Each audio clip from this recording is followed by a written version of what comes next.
Саламатсыңар балдар, бардыгыңарга кутмандуу күн. Кыргыз тили сабагыбызды баштайбыз.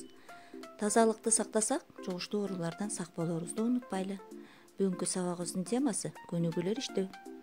Сабактын максаты тексттин акыркы бөлүгү менен таанышып чыгуу, көнүгүүлөр аткарууда тексттен туура пайдалануу менен таза, сулуу, туура жазуу.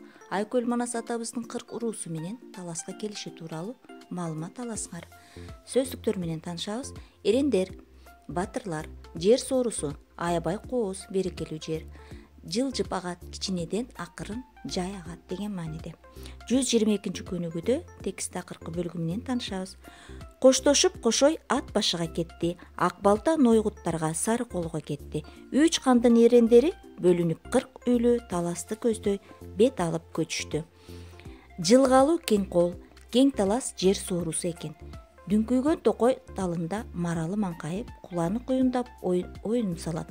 Мунарадай чынарында улардай чымчыктары сайрайт. Жоон аркандай жыландары ийрилип, тунук булагы жылажын кагып жылжып агат.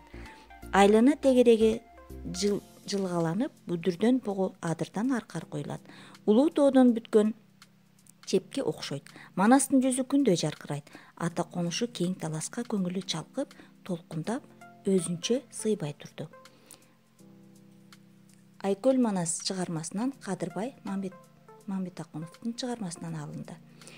123 көнүгүүнү карасак, тексттеги каармандар кайсы жерлерге барып жашап калышты, сүйлөм түзүп жазгыла, баш тамгалардын астын сызгыла деп бизге тапшырма бериптир балдар. Демек, бардыгын аткарабыз.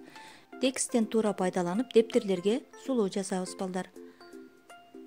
Текстте талас жергеси кантип сүрөттөлүптүр? Окугула балдар. 124 көнүгүү макалдарды окуп көчүрүп жазгыла. Элин сагынбас эр болбойт, үйрүн сагынбас ат болбойт. Эр элдин көркү, токой жердин көркү. Ат тойгон жерине качат, азамат туулган жерине шашат.